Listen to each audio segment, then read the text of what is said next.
Mm, yeah, I'm gonna definitely play it again.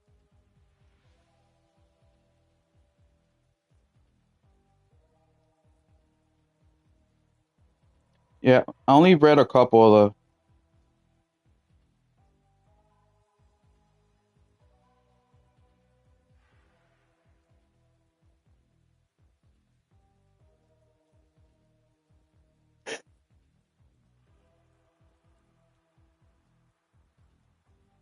yeah,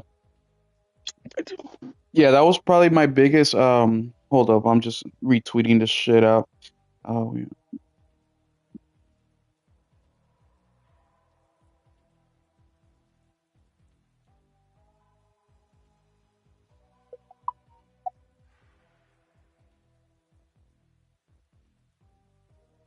That's what I am too. I'm trying to play the smaller games or games that won't take advantage of it. You know what I mean?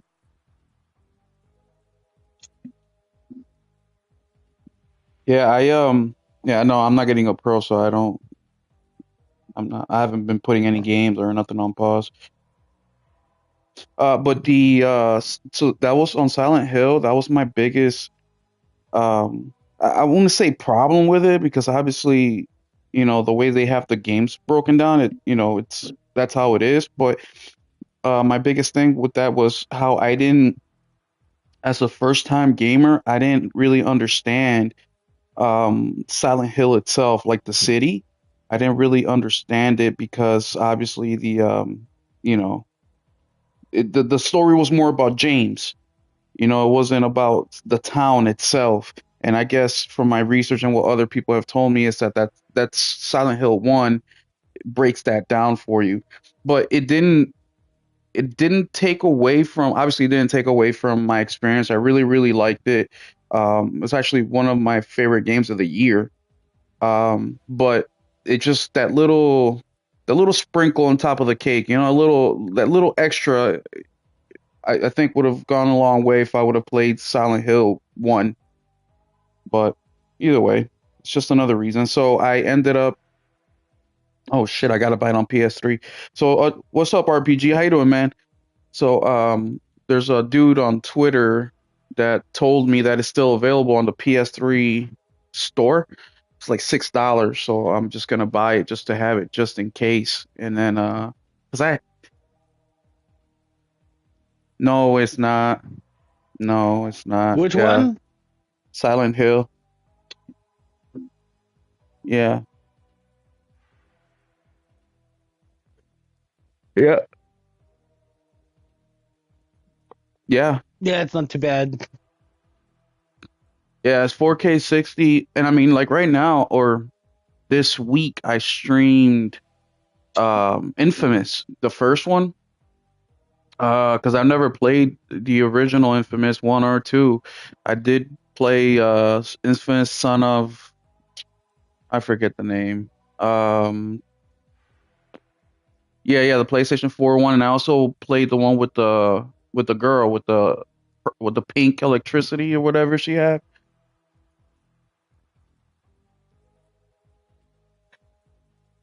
I played those two, and I really loved them. I'm actually that's my problem. I want to play everything, and well, I think that's all of our problems. But I was like, I should really get back to the original Infamous, and I've been streaming it on the PS5, and it's working flawlessly.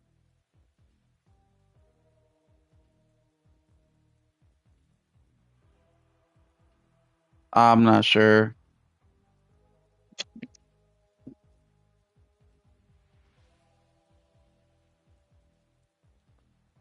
Let's go down to Silent Hill. Yeah, I'm not sure. It's a good question though. But yeah, I mean the streaming works pretty good. Festival of Blood. See, that doesn't sound familiar to me, so that's probably part of the first or second one.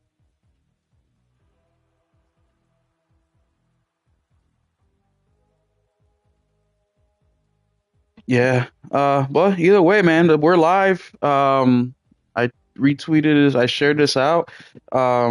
Well, guys, welcome back to the State of Game podcast. And today, man, we have Retro on the show. Nelson got him in.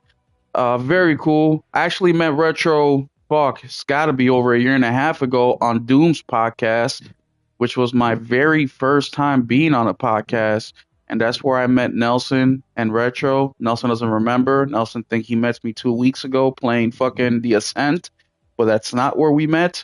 That was over a Um, year ago, but now I hope you know. yeah, I know. I'm just making fun of you because it's fun to make fun of you. Yeah, I know my memory's shit. My wife fucking she like you forget to wake up if I didn't fucking help you out.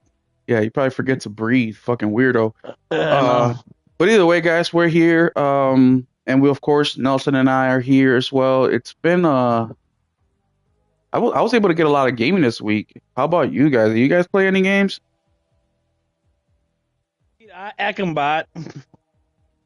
Was that retro?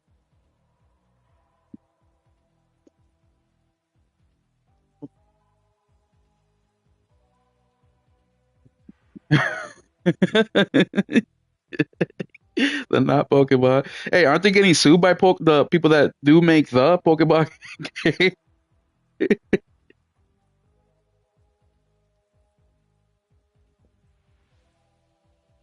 Jeez. I don't think they can sue them for the animals because they just stole those from Dragon Quest. So yeah, I Hold don't up. think Pokemon could be like you stole those, and then Dragon Quest would be like, but you stole ours from the '80s.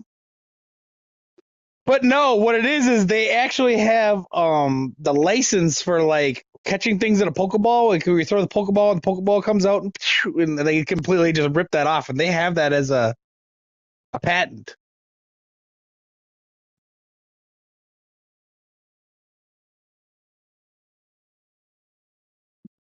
Yeah.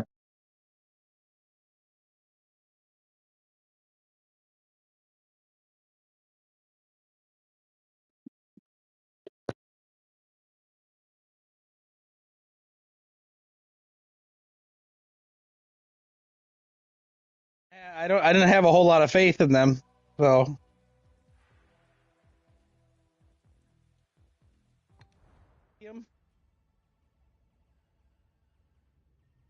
I played the Blair Witch too. That was awful. I was like, oh, this is coming to Game Pass. This would be wonderful. No, it's like normal. Disappointed. Retro, if you do me a favor, can you check your settings to make sure that your audio is shareable with party chat going live or something like that? Yeah, I think people can't hear you. That's usually the setting that does it. Yeah, usually it is. I think it's in Game Base. Yeah.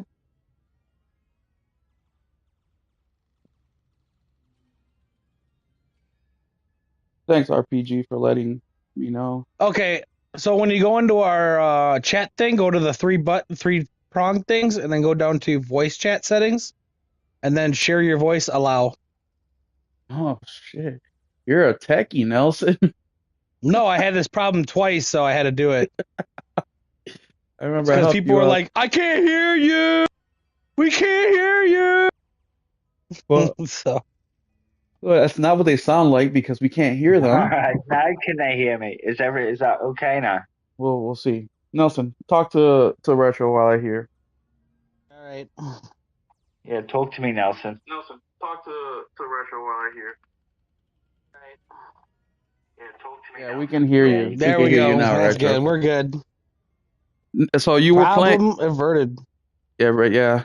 Sorry, man. thanks. Sorry I about that, do guys. appreciate that, bro. My bad. I forgot I didn't switch that on. Oh, you're good, I think man. it's something to do with the portal because when I'm on the console, it's on. So yeah, sorry. You're good. Yeah, We that's don't. how retro. That's how retro does a lot of his gaming. Because he works nights, he takes his portal with him and plays Oh, via portal. smart. I guess I could play with the portal at work too, but sometimes I just get so damn busy Well, that, Whereas he's at night, ain't nobody gonna be there. you know, yeah, I get an hour and a half break through the night, so I just split it up into little chunks. Go for a coffee and a smoke, and play a little bit here and there. You know. yeah. Oh, well, some people just have all the luck, man. That's what something Nelson would say. I can't play as many games because I don't fucking have your job. It's like, okay, well, sorry, dude. Some of us get to play a little bit more than others. It's just the way it is. But Retro, you were talking about you were playing Yeah, Power no, World. my wife will text me and she's like, I've been waiting for a response. It's like, I'm sorry, I have a fucking job to do. I am getting paid right now, Yeah, bitch. you can't just pull your phone out. Yeah, exactly. I, Retro, I got to catch up on stuff. That's so, some days I got a long running parts in. Some days I got short. Some days I'm busier than others. how are you liking Power World Retro? Because I've been tempted to buy it. It's $30 right now for us here in the States. How are you liking it? Do you know what? I'm addicted to it at the minute, man. I won't lie, but I get like that with the Pokemon games when they come out as well. The kids always end up getting me to play it, and then I get addicted. End up powering up all their monsters and stuff, and then they rob it on me, you know. Yeah, yeah, Um, so it's got that very similar loop, with the added benefit of you can ride the pals and you can use them as weapons, stuff like that. But yeah, it's basically Pokemon. Like, yeah, you go around, you fight, you level up, you build your base, you build your home, you get the pals working on things, for all your different resources and stuff that you need to build stuff with. Um, yeah, it's fine. It's nothing, it's nothing that's gonna like blow your mind or anything, but it's competent. It's well done, it's fun, and it's cheap. yeah. So yeah, I don't mind. It's not bad at all. I would recommend it if you're into those sorts of games. Especially for the price. What up, Henry? What's up, Hero? How y'all doing, man? Thank y'all for stopping through. The company that made Pal World though, it's like they already kind of got a freebie because their last game was Breath of the Wild fucking Wish edition. Yeah, It's well, I a mean, complete ripoff of Breath of the Wild. So. Nintendo suing the company that makes Pal World specifically for not the Pokemon for some gameplay mechanic just kind of tells me how fucking salty Nintendo is about this, but that they don't really have a case. So they're just kind of throwing something against the wall to see if it sticks, you know? That's what it feels like to me. I mean, I could be wrong. Maybe they could have an actual honest complaint that it needs to go to court. But just being a freaking consumer back here who doesn't know shit, that's what it looks like to me. And especially when we know what Nintendo's all about, right? Nintendo doesn't give a fuck if you gifted your mom, a game and she doesn't have a Nintendo account. They'll fucking sue you for her not having an account. Like they don't give a fuck whether it's justified Bro, or I'm not. paranoid if my kid's alarm clock went off right now and it had Mario going on in the back room, I would be very paranoid. Yeah, well, that's Nintendo, man. Bro, I don't know why Nintendo don't just employ the motherfuckers to make their Pokemon games, because this is what kind of the Pokemon game should have evolved into by now, man. Something very along these lines. Maybe not the weapons and stuff, but very much the way the world is and the way the monsters are and stuff like that. Um, so I don't know. I don't think they should be suing them. I think they should be trying to court them. Yeah, well, I mean, I think we've said this here before. If not, many people have said it. Yeah, Where's some unexperienced devs that were basically like college kids made a better game than you can. Yeah, it's like, kind of crazy, isn't it? well, I mean, that's the thing that we hate about Nintendo is the same thing that people love about Nintendo, right? It's their consistency, the same shit. Where that kind of, I know, right? it, It's like, oh, well, Nintendo's games come out bug free and all that. I'm like, yeah, but they're still making GameCube games too, though. yeah, So exactly. It's the same shit. I have a Nintendo Switch. Damn, I'm doing terrible. I have a Nintendo Switch, and I've beaten on that thing, or I've beaten games on that thing maybe like 2 times, and the games that I beat were third-party games. Like I'm just, I appreciate Nintendo for what it is, but the same reason why I switched Nintendo when I was a kid to the PlayStation 2 is the same reason I don't want to play Nintendo now. It's just I can't. I don't fuck with the games. They're for kids. Yeah, to be honest, the Nintendos for me have always been for the kids, man. I mean, Yeah, I've got the last one for me was GameCube, man, with the Resident Evil remakes and stuff. That was the last or console when for that me released, Nintendo really yeah, tried. that was the That last shit time I was, was I know jealous it of didn't sell a Nintendo. lot, but but fuck me, some of them games were fantastic. Perfect Dark and not Perfect Dark. Sorry, what was it called? Metroid Dread, or I mean Metroid Prime. No, what was it? It was like a third person kind of supernaturally. Eternal Darkness, was it? Eternal Darkness. Oh yeah. But I yeah, have they no had idea. some brilliant games on that thing. And then it's like they stopped trying to Eternal compete on a power Darkness, level and stuff. 2002. That's Yep. the one. That's the one. Beautiful Joe too. Shit, I still have a Wii U, man. You know what I mean? Like, Oh, you still got so it, I've always had Nintendo about me, but they're not really my thing, man. I was more of a Sega kid growing up. I won't lie, bro. A lot of people were Sega people. I mean, bro. my The Segas were fire, man.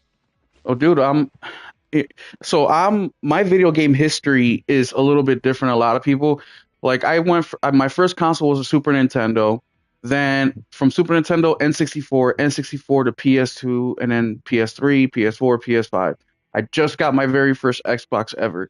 You know, when I was a kid, my family couldn't afford shit. Everything was hand me Yeah, down. Everything was, so I didn't get to Parents experience a would be lot. like, be happy that you got what you got. Yeah, you You got what weren't you getting yeah. To got. another be one. fair, that's still not a bad going, man. Like that No, that no. really isn't.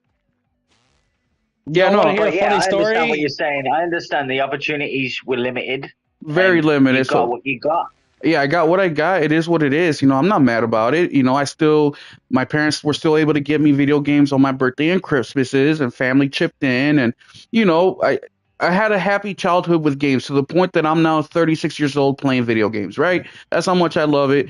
And but there is so much shit that I missed out during that time, and I think that's part of my compulsion with my video game collection now is that okay, well now I'm an adult, now I can afford it, now I can get whatever the fuck I want, which will actually lead us into our very first topic, video game preservation.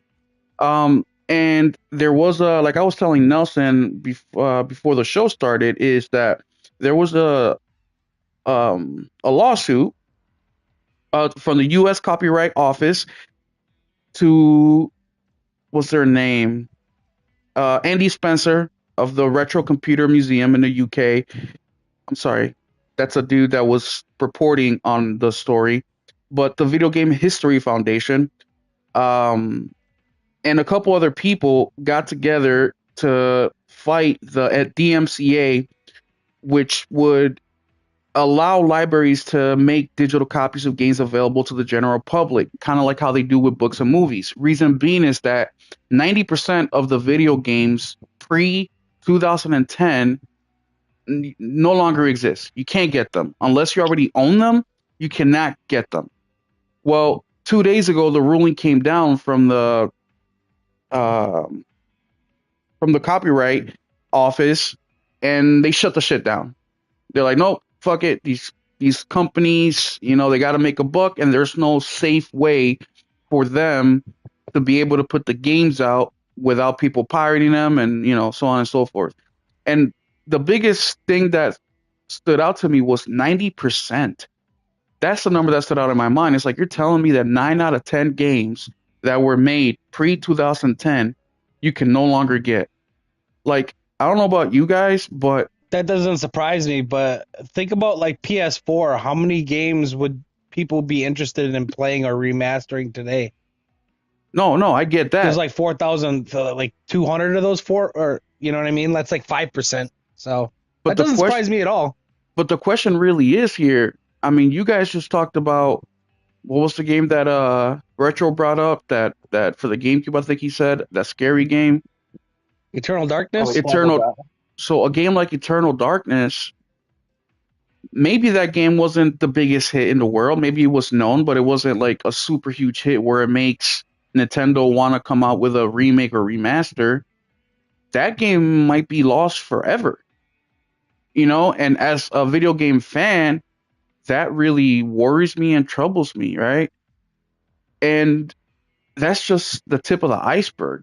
How many games do we talk about on a weekly basis in every single podcast in YouTube world about some video games that we played as children or young adults that we will love to see come back as a remake or remaster, and we're not getting them, right? Because they're only going to pick what they want to pick, and they're not going to pick everything. And as video games as a art as a whole, that's like books being burned in my opinion. Like the way that I see this is like books being destroyed. We'll never be able to read them again, and that's what this feels like to me. No, so you're not surprised with over 90% retro. I'm sure you're not surprised that over 90% of video games aren't available, but that got the conversation in my head going is what games from that era, pre 2010, would you like to see come back today? Especially with how many remakes and remasters come out on a daily basis. But like Horizon, for example, that game came out in 2017 and it's already getting a remaster. What games do you have a short list in your mind of games that you would like to see come back? No, almost all of them have come back in one way, shape, or form, or probably will in the PS1 near future. third-person shooter, C12 Final Resistance. Final The hell Resistance. is that?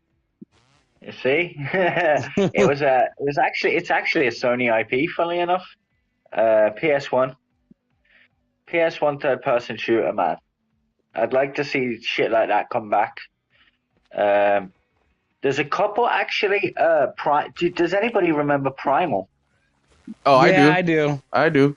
I'd like to see that get a remake and more modernized because I tried playing the PS2 game. It's clunky as Well, the good news PS2 is with It was a the Ghost game as subscription well. thing, some of them I think will, because they're going to be doing this, premium stuff for probably years, years and years and years, and they're going to try and find more partners because they got to put something in that service every month. So you probably see a lot of obscure. We've been seeing a lot of obscure shit coming back. Yeah, but that doesn't guarantee that it will. Well, nothing's a guarantee. No, it's not. But then that goes into the argument of why can't these developers just set up their own libraries where like how we do on PlayStation or Xbox does or Nintendo does, where you just stream the games? Like what is holding them back? Demand, Cost. Yeah. yeah. So now let's say a lot of the games, for example, when PS Plus got revamped and they gave us the three-tier options and they told us, with the top tier you'll be able to get the retro games. It took them how long for the library to start growing? About a year or so. Now we're starting to see it flow a little bit better. But at any moment, like what's the game that we couldn't buy last week, Nelson? The dinosaur one? Dino Crisis. Dino Crisis. So we have a game like Dino Crisis where yeah, we can stream it, but we can't purchase it. And they've done that a few times for a couple different games.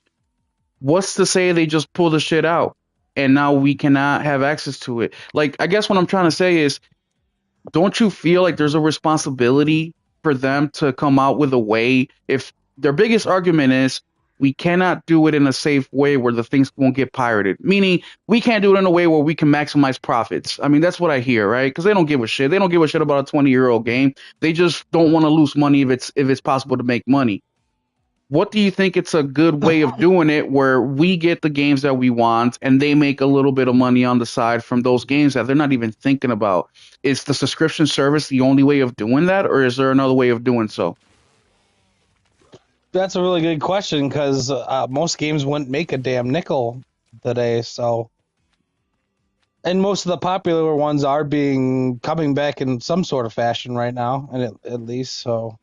That's the problem is people own this property, so you can't just let people go out and sell your property without your authorization.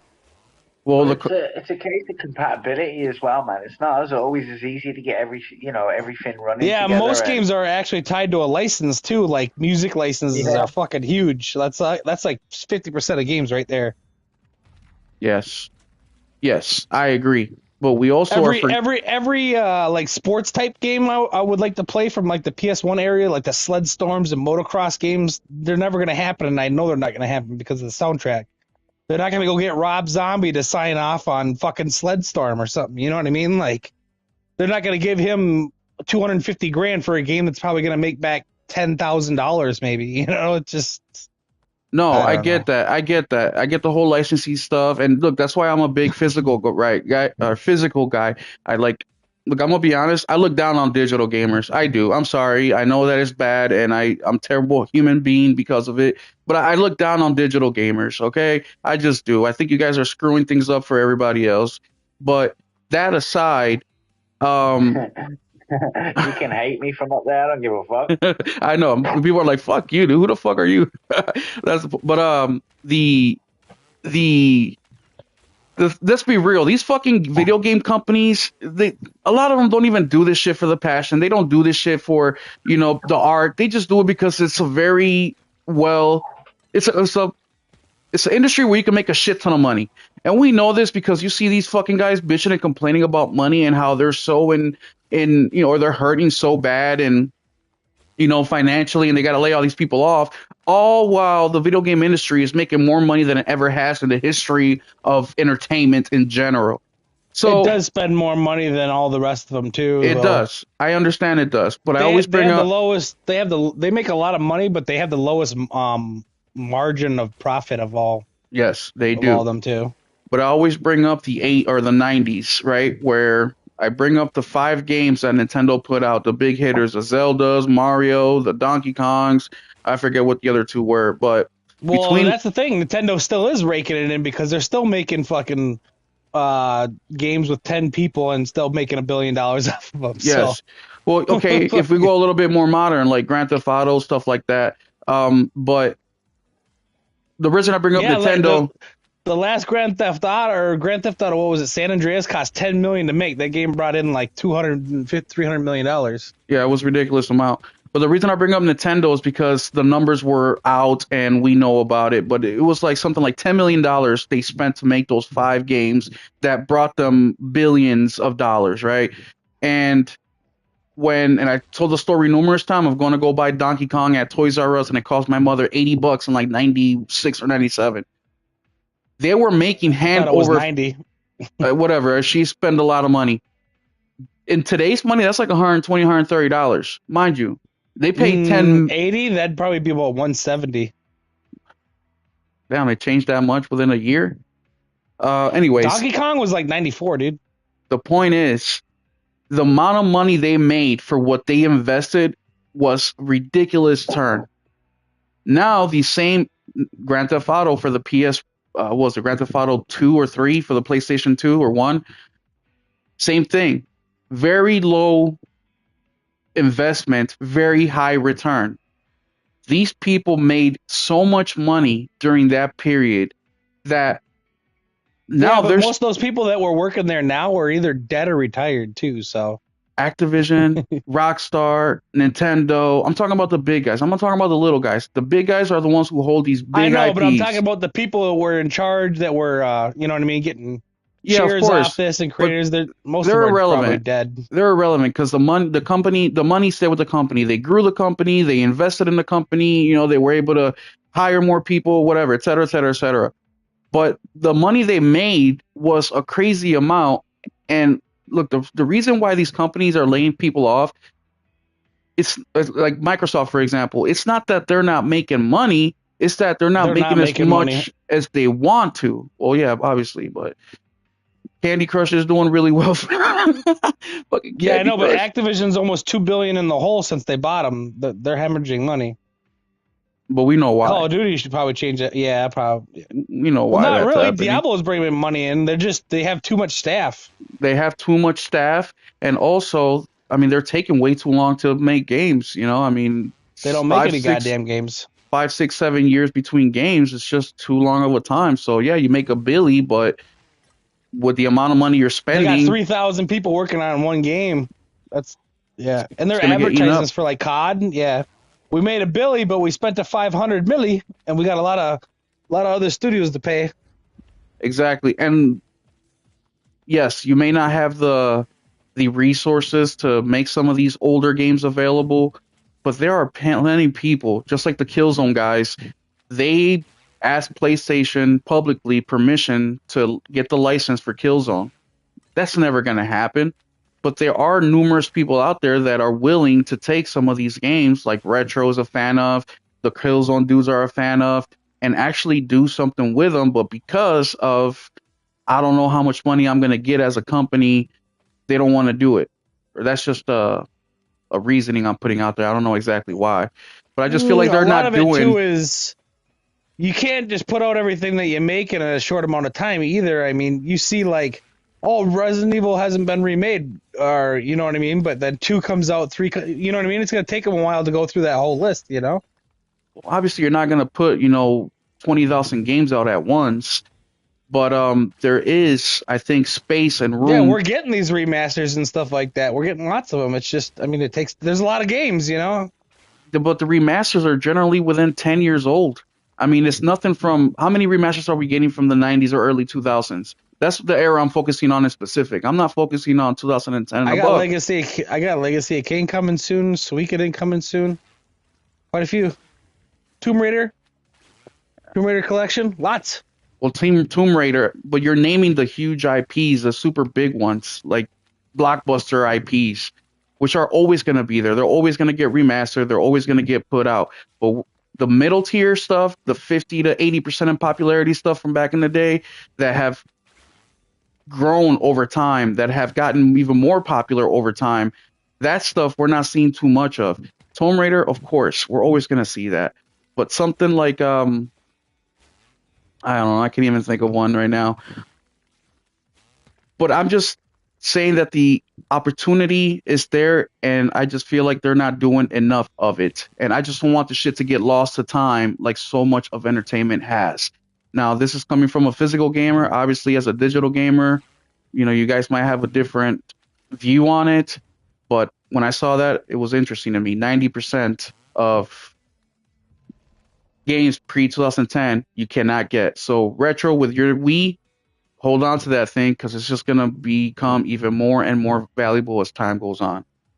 There, I'm done with my fucking rant. Okay, I'm done with my rant on my physical fucking games before 2012 or 2010. Anything else I you mean, guys want to what do say you about do with that? them? What do you do with them when you're in the old people's home? I mean, what can you do with them? That's what I mean. I mean, eventually you're gonna keep these things until what? Until he has to buy a separate house to put them in. Well, not really. I mean, look, I only have one, two, three, four shelves. I mean, they cover maybe 5 feet of wall space, and I have close to a You just thousand started physical though. games. I mean, I've been going out for a few years now, but Yeah, wait another 40. and look, Then it'd be your basement. just in those 2 3 years, I already have games that have doubled and tripled in price already. Yeah. And I mean, I didn't Most of buy the my games for that reason. physical games are in the fucking trash can, so love having kids. There's a reason why the retro market is been blowing up and it's been going up every single year because, let's be real, the retro market is for gamers like us, the people in their 30s, 40s, 50 years. The new kids, they don't give a shit about none of that. They just want to play their Fortnite and whatever the fuck else, Minecraft and, shit like that. The games that Marcus are, came up to me the other day and he's like, "Dad, it says the data's corrupt on this game," and because I got him that, I think you've seen that. I think I put it on my YouTube too. The what was it, SmackDown 2009 game or whatever. And I took it out of the PlayStation. I'm like, well, this is why it don't work. It looks like you wiped your ass with it. yeah, well, no. They don't know nothing about that, keeping discs clean and cartridges and shit like that. No, they don't know how to take care of them the goddamn selves rather than anything else. But even games like Call of Duty, you can only really get Call of Duty up to, or the oldest one that's readily available is like Call of Duty Ghost, the 2012 or 14 games. That's what it's called, Ghost, where there's two brothers and then you get bombed from outer space. That's the oldest Call of Duty game that you can get that's pretty readily available. Meaning you can still buy it on the store, you can get it physical. Anything older than that is kind of a pain in the ass to get. And with Activision being bought by Xbox and Black Ops 6 being on Game Pass, which of course is going to increase their subscribers, and they're going to fucking take over the subscriber, numbers with Black Ops. I hope Xbox brings some of that older stuff back. But Retro, do you think that Game Pass is gonna grow in subscribers because of Black Ops being on Game Pass? Um, I don't. Maybe a slight bump, but I don't think it's going to be anything massive.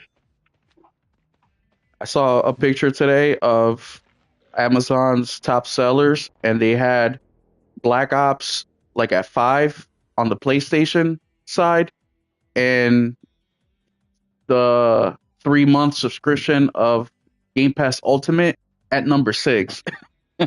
So even with Black Ops, is still selling more than Game Pass subscriptions, and of course that's a Well, physical that's a thing, so lot we don't though. know. Oh no, Yeah, of course it's a true. lot, but it's just a funny thing to see it visually there. What people thinking or Xbox thinking that this is going to grow subscriber counts. We've been beating on this dead horse for a long time, but now that it's actually here and we're seeing it, no, we don't. Most people don't think that it's going to increase subscriber counts. Well, Gears couldn't do it, Forza couldn't do it, Starfield couldn't do it, Redfall couldn't do it, Shattered Space DLC couldn't do it. You know. Well, did you guys see that dude, that the design guy for Bethesda, talking about Starfield 2 already and how it's Yeah. gonna they're learning from their Oh mistakes? God, just let it go. Yeah. Like, dude, you guys still haven't even fixed the damn game you have now. What makes you fucking think? You haven't finished the first one yet. Yeah, Nobody you likes haven't. it. And look, I've played. Have you They're guys too beaten? busy working on the PlayStation port, man. That's a fact. That's a fact. Especially with how Satya's pay is designed to be, where Oh, that's what I said. I said the whole slate 2025, baby. yeah. And my He's got to question, sell software. to Nelson immediately was, so what games are you looking forward to from Xbox on PlayStation? And what did you say, Nelson? I said I don't really get too excited about Xbox games because that has not fared well for me in the past. Well, I mean, their I've been games. excited for many Xbox games because I'm like the trailer. Oh, it looks so great, and then I play it. I'm like, this is shit. Retro, have you played Starfield? I get the Wish edition. No, no. The last Xbox game I played was Forza Horizon 5, I believe. That was on the Xbox One, right? No, no, it was on the latest. Oh, okay, It yeah, was the 5. newest Horizon game. Yeah, yeah, yeah. So you do own an Xbox, or you played it on PC? Yeah, I got an X and an S. Okay. Yeah, I just played Gears, Halo. Their Holy Grail. I just played them for the first time ever I think it was last year or the year before that. I've never owned an Xbox in my life, and I was super excited for them. And guess You what? They weren't were missing awesome. nothing either. They were awesome. But then I get to Halo 4, I get to Gears 4 and 5, They're and I'm not like, that good, are Yeah, they? I I'm like, agree. just get you a 360, my guy. I agree. I was like, what Give the? me, give me the Halo collection and the Gears collection, and give Yes, me the And Horizon game. yeah, and yes, then just Motorsport they can keep walk because off it into the hasn't been good sunset. since 4. So yes. Well, that's the thing, right? It's like, well, people ask, well, why is Xbox doing so bad? Well, because their games are shit. It doesn't take a yeah, genius to know that games sells hardware, games sell subscription services, games is the thing that you have to focus on and the thing that you have to really, do in order to be successful. But yeah, That's why no, it drives me nuts when the Xbox guys say that second party and third party games don't count, but it's like Gears was great before you guys that became a first party. Now that it's a first party, now it's shit. You know what I mean? Now you got your own internal studio instead of Bungie making it. Granted, they own them, but yeah, you have your own team making it now. That's shit.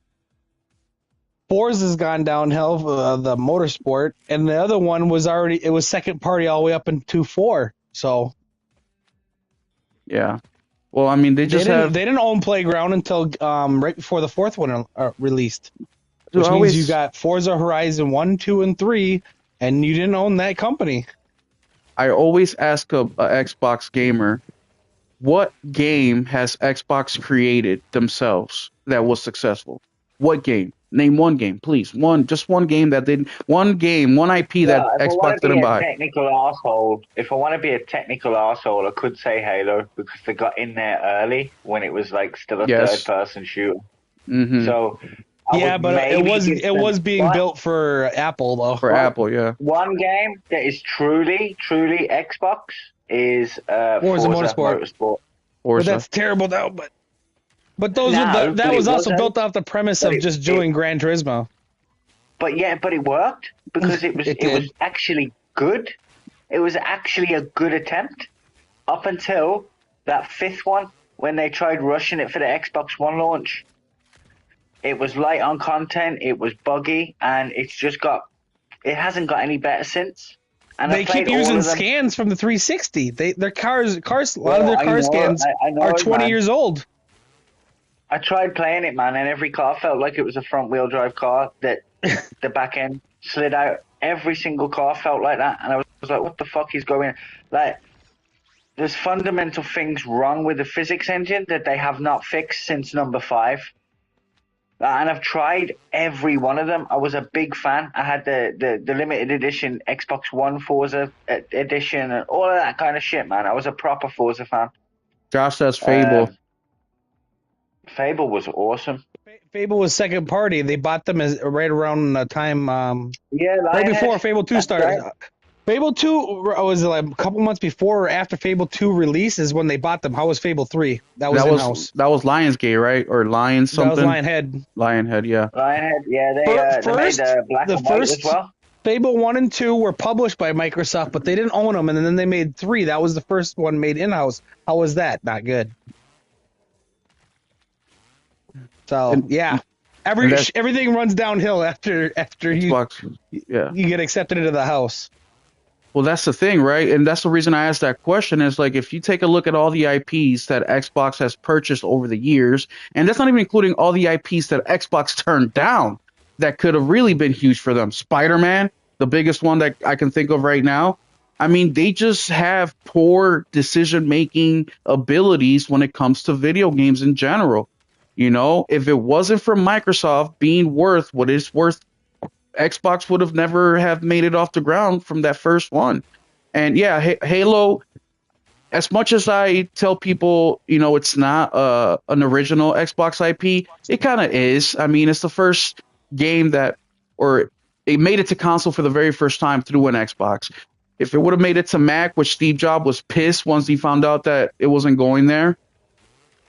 But it's just everything they touch turns to shit. And people say, well, how can Xbox come back? Yeah, did I ever tell you they lied to Bungie when they bought them? Yes. I have it from the guy who made an Xbox, that quote. He was not allowed in the Bungie studio for like a long time because he was an enemy of the state, because they told them that their game would release simultaneously on the Mac too. Wow. Yeah. They like to, And then they it's 20 or 12 hours after they were purchased and they were moving their shit. They said, yeah, you're just making your shit for Xbox. And they're like, oh, great. We're making our shit for our console that's going to fail because nobody knows what a fucking Xbox is. And there was tension from there till they left. So. And that just goes to show. I mean, this isn't anything new. Xbox they just been shady since I've known about Xbox. But how can we get Xbox back? Was just MSR from the Sega. Dreamcast. Sega. I mean, and didn't Xbox not only try buying IPs, but didn't they also try buying Nintendo? They tried to buy a Nintendo, yeah. That was because they were making a console because they didn't want Sony to take over the living room. So they got their console greenlit, and they were like, shit, we have to get games on this. Like, that was their secondary thought after everything was approved. Like, oh, shit, we don't have no games. Let's just buy Nintendo. Well, I saw their 20-year anniversary freaking video they put out in 2020 with the Xbox. And correct me if I'm wrong, Nelson, but wasn't the reason Bill Gates approved the Xbox was because they wanted to get Windows? The words "What about Sony" is why Xbox exists today. Yeah, because they didn't want Sony taking over the home. Yeah. The living room, mostly. because you had a PC in the office, but Sony was, you know what I mean, TVs, Walkmans, PlayStation, like it was on the go with you. It was on your TV. It was on your video game. You know what I mean? They were taking over the household. So they started their company just off, fuck them. We're only doing this spite. Yeah, we're only doing this because we don't want them to succeed. That's fucking crazy to me. Well, Retro, you've played Xbox before. When did you switch over to PlayStation? When did you say, you know what, PlayStation is where I want to go from here on out? They have the games. When did you make that switch? I never really switched. I just had both, man. I had the original Xbox at the time because, well, it was a tech powerhouse, man, and some of the games were incredible. So I got a 360 because I thought the Xbox was a good first go. And yeah, the reason I kind of dropped off Xbox is exactly what you have been talking about, the quality. The quality of the game suffered, man. Kinect came out, and basically Microsoft told core gamers like me to go suck a dick. Is basically what they did. Yeah. And so I did. I went and sucked a dick. It just happened to be PlayStations this time. So that was kind of when I switched more to being more mainly, because I was always more online on my 360. So the likes of Gears, Halo, PGR, Forza Motorsport, stuff like that. I was playing online with my friends a lot. And then when they started dropping the Kinect bullshit and the Crackdown 3 kind of quality and stuff like that, I basically just gave up, man. Flitted in and out with the Xbox One, didn't really play much of it. And it's been the same again with this gen, just flitted in and out, not really giving it much attention because it hasn't demanded it. 2015 on, I think it's been pretty brutal. Yeah, around there, 14, 15. But I mean, even saying that, like my gamer score in that's still pretty high. I mean, it's up around the 100,000 mark, man. So I played a bit of Xbox over the years, man. You know, I've been going on different podcasts now for over a year, including the very first time that I met you on Doom's podcast. By the way, what's up, Josh? Thank you for kicking with us today, man. And Hero, thank you. I know it's Australian time. I hope it's not. Oh, it's morning over there by y'all. The story is the same. His coffee on his computer right now. Like, I'm just starting work, bitches. And also, thank you, Retro, for kicking it, bro. I know that is, what time is it by you? I think, 2 in the morning or something like that? Yeah, but I'm a night shift worker, bro. He works third, so. Okay. Damn, question for you. How long you been doing third shift or like night shift like that? Long time.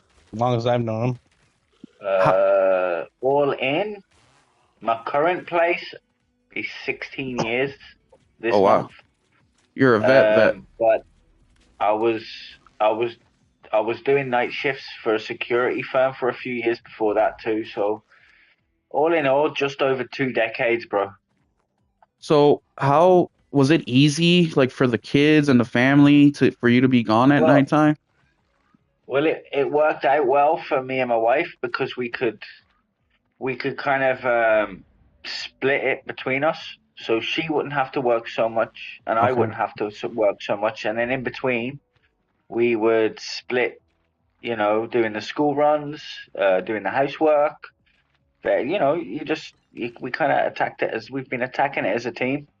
We've been together now almost 20 years as well. So congratulations. Yeah, we've always kind of tag teamed. Thank you. We've always kind of tag teamed it, man. That's awesome, man. It's worked for us, bro. And I was always more of a night person, that kind of night owl anyway, even growing up. So it suited me. And yeah, like I say, we just work it between us. That's awesome. And you catch sleep where you can, bro. Yeah. No, that's awesome. I mean, I'm asking because I've only worked third shift once in my life, and man, that was rough. Not because I didn't like it, but just like family shit, trying to juggle family and that's like why that. I got to talk to Retro a lot before, because he would get off work in the morning, and when I worked weekend shift before, Monday through Thursday, I just play video games because what's happening between Monday and Thursday, you know what I mean? So I would catch Retro on quite often. Nice. Well, fuck, Between man. either just before bed or right after he got out of bed, one of the two. Yep. You know, that's the But amazing. I have a life now that I work a normal human being shift other than nights. But Well, I that's actually have the weekends off when see other human beings. Well, that's the amazing thing, right? I mean, we know that social media, brings a lot of different people together from all over the world, but it's incredible when it actually happens to you, right? Like I said, since I've been where I was going with the whole thing was earlier, the question I asked is because I've been doing podcasts now for going on a year and a half, and a lot of guys like you, I mean, Jess, Salty, I mean, a lot of these guys that I've spoken to, they all say the same shit. It's like, well, 2014, 15 is when I really started to be, say to myself, what the fuck is happening with Xbox?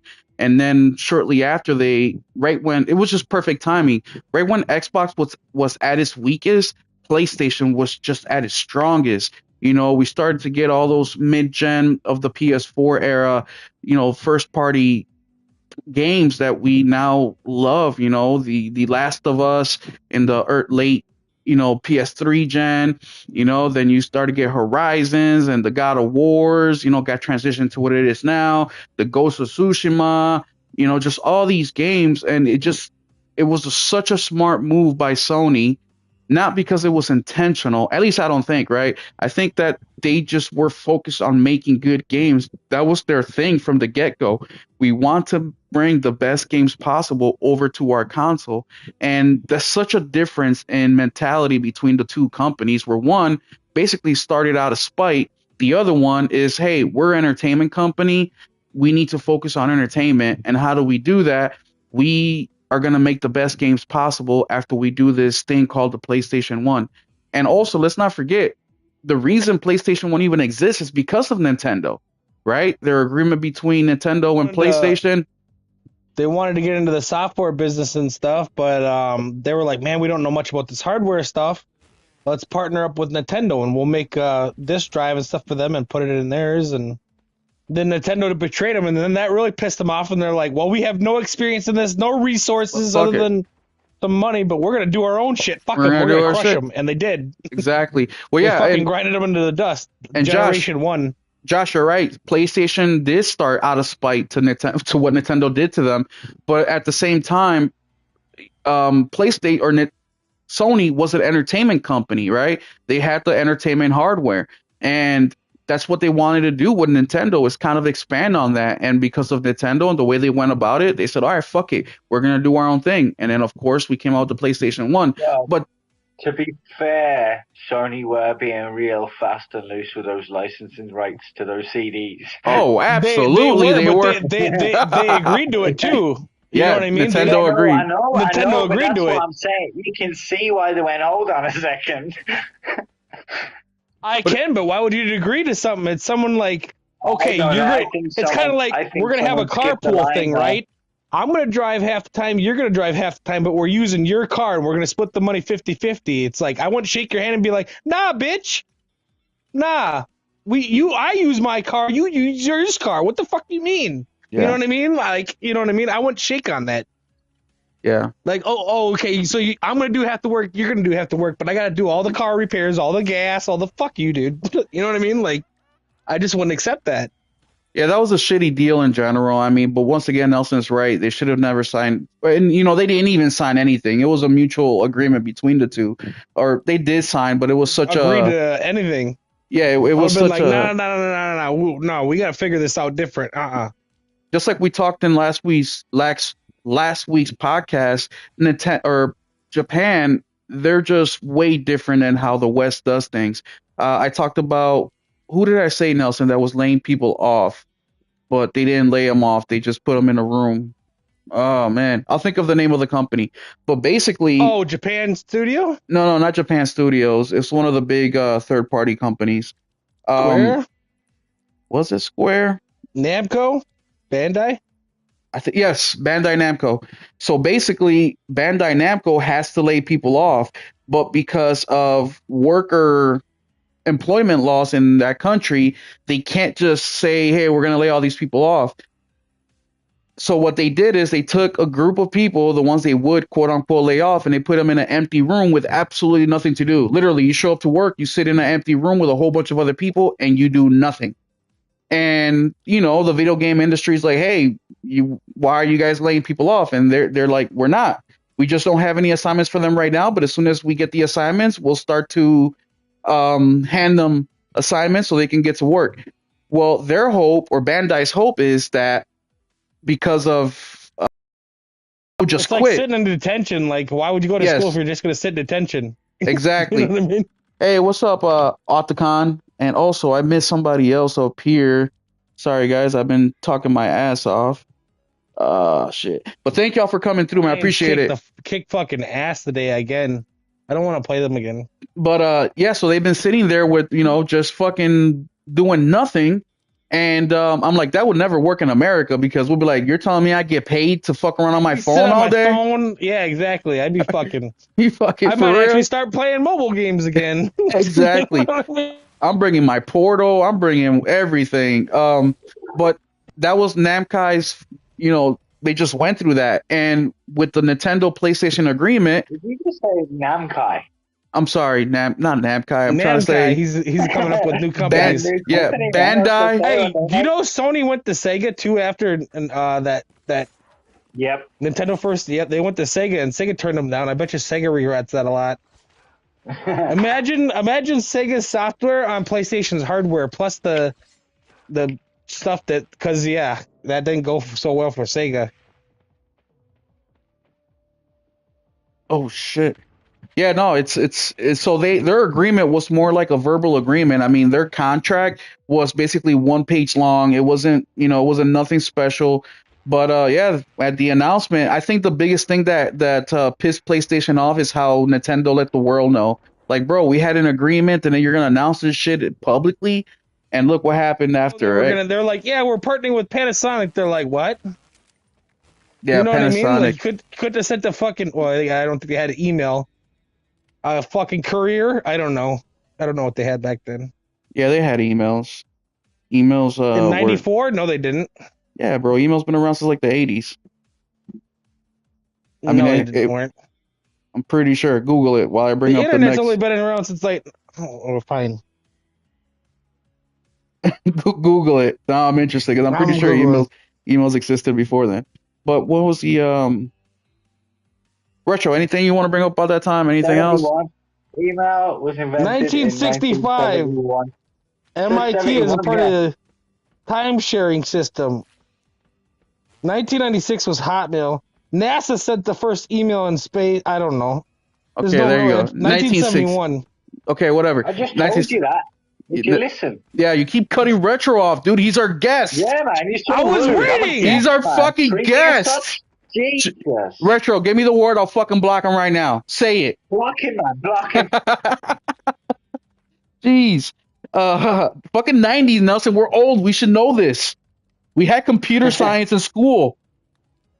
Yeah, but all I did is play Oregon Trail. That's true, dude. Tell me where I almost bought Oregon Trail for the PS5, but I didn't. But I'm waiting for a sale, and I will be buying it. I'm still gonna pick it up though. Yeah. Oh yeah. I mean, it's $40. For nostalgia purposes. Oregon Trail. I'm fording that river every time. It never works out for me, but I still do it. It's basically it's a video game. Here in American history, the Oregon Trail was. Fuck, do I know the Oregon Trail? Basically, it's a trail that went from the eastern side of the United States all the way to the western side of the United States. Yeah, where people would go and settle. They go use that road to settle throughout the country. Yeah. And that's a big deal back then because obviously, when we first created our country, it was only the eastern part of the United States, the 13 colonies. So everything basically west of the Mississippi River was unknown, untamed land. So that Oregon Trail really gave. It was like a modern freeway, or what a freeway for us, an expressway is for now. Now it's a way for them to go west and settle in different areas way easier than having to traverse through, land that's tough terrain. But that game was like a staple in every computer in school because it's It, It was on like the Apple II and shit like that. yeah, because it's Like the it's a 80s. history. It's real easy to if you have computer class, it's real easy to give the kids a game that it's about history. So Yeah. that's a game that most kids, when they weren't paying attention and the class wasn't about the Oregon Trail, they would just put on so they can play. Right? It's a video game, but so that's why it's a nostalgic thing for a lot of gamers in the United States because it was part of like every PC and every school, and that was the game. But You could hunt deer and like you'd have to like want to try and get trade like say you trade meat for wagon wheels and shit like that. So if you broke a wagon wheel, otherwise you'd lose settlers and shit like that. yeah, you have to feed them. You have to like You'd hunt fix deer and fucking fix the and then you'd have to wagons. either it take you longer and keep in mind you're going through resources the longer it takes to get to Oregon or whatever. So like if you want to go around the river and find a bridge or a shallower crossing, it'll take days out of your trip. Or you could try to ford the river and fucking go across the river, and usually that means you'd lose a bunch of people and animals and food. And, yeah, What would you consider that, like a strategy game, kind of survival strategy. survival? Yeah. Yeah, dude, that's trippy, man. Anyway, so they did a remake of it, and it's available on PS4, PS5. I think what Xbox too. I don't know. It's available in a lot of different places.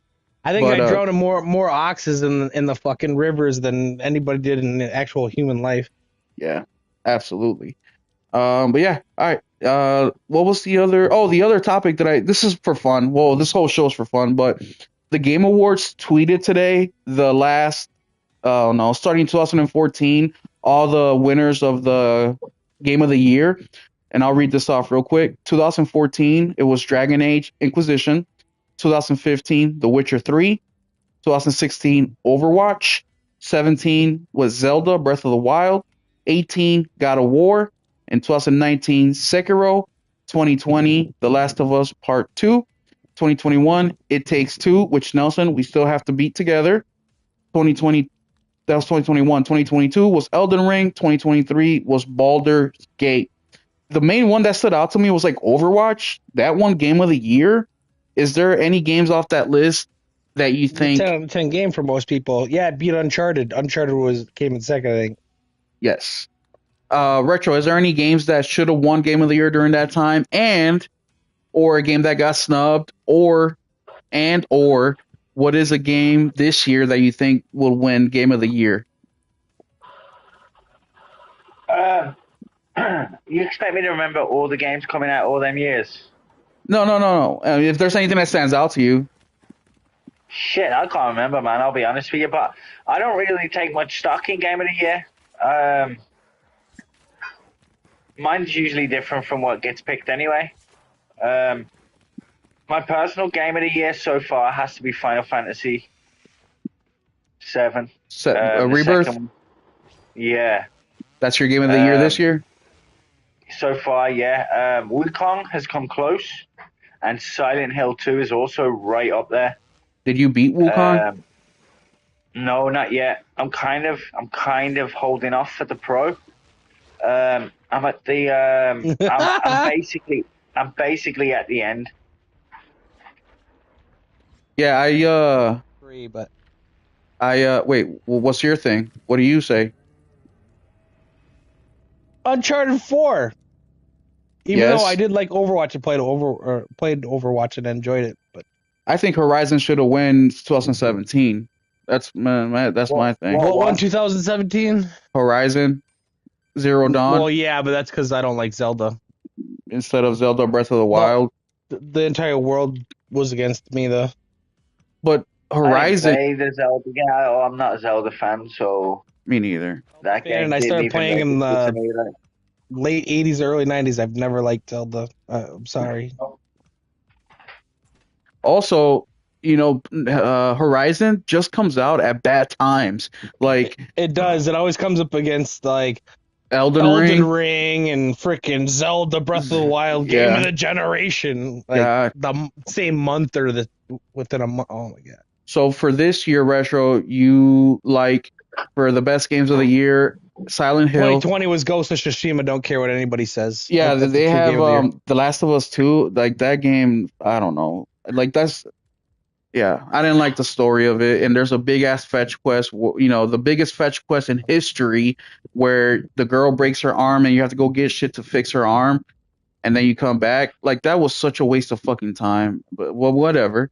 Yes, I agree. Ghost of Tsushima definitely got stubbed for 2020, and then for 2016, I can't remember. It was that Uncharted for 16, Nelson, or was that Yeah, 15? Uncharted 4, it lost the Overwatch. It was Overwatch. 2016. So, do you remember? And probably not, but do you? Chat. Do you guys remember in 2016, like the hype around Overwatch? Like, was it a big deal? Like, was there a lot of publicity? Like, Big deal. That game sold like 40 million copies. I thought it was free to play. Yeah, it is It now. It came free to wasn't. play, but it wasn't. It was like Destiny. Destiny sold like 40, 50 million copies too before it went free to play. Damn. So they sold. Destiny 2 sold more copies than any Call of Duty ever Wait has. a minute. So if they sold that many, I why the agree, fuck? Henry. Because once it gets old, people aren't, you know what I mean? No, Fucking no, awesome. I loved no. it. My question is, if it sold 40 million copies, why the fuck are they having financial problems? Because it was how long ago? It's not that. It's not that they were having financial problems. It was that the returns weren't as big as what they were expecting or what they portrayed that they were going to be to Sony. That was the real thing. And I think Sony kind of knew this. I think that's why they put in that clause where, once you fall below a certain profit margin, you're getting absorbed. And I think that's why they had to do it. They had to try and Their keep to overhead that. is insane. They got to remember they got 1,000 Yeah, employees there. yeah, yeah. So they're costing like And so, $200 million a year just in salary. Mm, but I think yeah, Sony knew this, man. I think that's why they had that clause. And that's what they're doing now. They're absorbing them. Plus, Activision got most of that money. yeah, Yeah, that's true. yeah. No, because I understand it. I'm in business. I get it. I get the overhead. I get all that shit. I mean, I run a store myself. And I mean that's part of my P&L and G&L every single day. I look at it, and Plus, when trying you to. have that much overhead too, Marathon, that was supposed to be out last year. So like the year delay is like $200 million more in the red. You know what I mean? Like Yeah, I a get year that. for them is a lot more than a normal game where it's like, oh, we got to delay this 9 months. It's going to cost us an extra 15 million. Like 9 months to them is 150 million. You know what I mean? And it's Oh, irresponsible. Like Folky said, last podcast I was on with him, he said, it's just they have poor money management. I'm not talking about Sony, but like Naughty Dog, Bungie. They make it, a bunch of money, then they spend it all and yeah, like wonder where it went. you're hiring five art directors. Okay, not five art directors specifically, but you're hiring the redundancy rate in video game industry is extremely high, and I just think they can cut down so much on how long it takes to make games, how much money they're spending by just having proper management. Man, I mean, I do this in my own business. I mean, there's so many freaking employees that we just let go because we know that management is key, and one strong manager is worth 100 middle tier employees any day of the week. But all right, going back to the game of the year shit. Retro, you said Silent Hill was one of them for you. Rebirth was another one, and what was the third one you said? Oh, Wukong. We got Man, I can't play hard games. I suck at video games, and those of you guys watching the stream right now, you can tell that I've been dying a lot. But me and Nelson got Wukong. I got to the Tiger. What's his name? The Tiger. I want to say Tiger King, Tiger but King, no, it's not the Tiger King. It's called the Tiger, the whatever. guy in the blood pit. Yeah, in the Blood Pit. And I gave up after that. I couldn't beat him. I just put the game away. Have you beaten? You haven't beaten Wukong yet, but I'm sure you're getting no. along. I'm going for. I'm just waiting I'm until going for after the true hunting and I ending. get my PS5 Pro because once you get into that game, you get into a rhythm and you don't play it for a while, you're gonna, you know what I mean? So it's gonna take me a while to get good again at it because I got pretty good Oh, because hey, I Retro. played a lot. When did you get an American accent, Retro? Yeah, it's amazing, isn't it? My ventriloquist Sheesh. act is. You want to see it? As you were saying, Retro. Fuck Nelson, you're funny as Yeah. fuck. So Nelson, you're one rude motherfucker. You're lucky we're friends. I'm telling you. I'd storm off if this wasn't just a podcast. Um, yes, pro. So, I don't even remember what I asked. I Uh, haven't completed it yet. yes, I'm basically going for the true ending. My first playthrough, so I'm currently fighting the dude in the white robe from the start. Remember the start? yes. Well, I'm currently fighting him, and he's a Okay, bastard. yes. So give up until the pro comes out, then I'll try again. Yeah, bro, the very first, the big blue-headed baby, or I call him the big blue-headed baby, Yeah. but dude, that dude, it took me like 2 hours. I've never ever in my life played a game on one boss fight for that long, ever. But I really enjoyed the combat. I liked the visuals. The story was pretty cool, and I just didn't want to give up on it. But when I got to the tiger dude, I couldn't do it. And Nelson, surprisingly, has been doing really well. Nelson, what did you think of the difficulty and all that crap? It's not bad.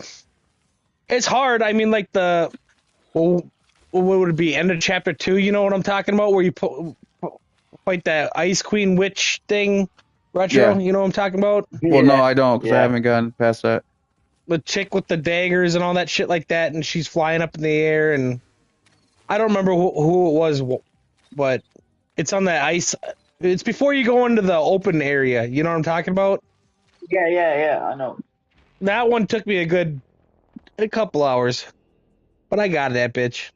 Do you think Wukong is deserving of Game of the Year nomination?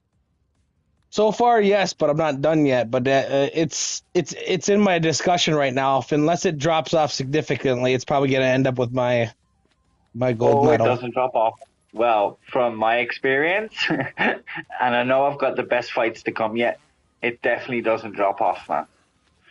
Yeah, no. I haven't Down heard, game of year. besides being an Xbot, I haven't heard of anybody bitching about Wukong.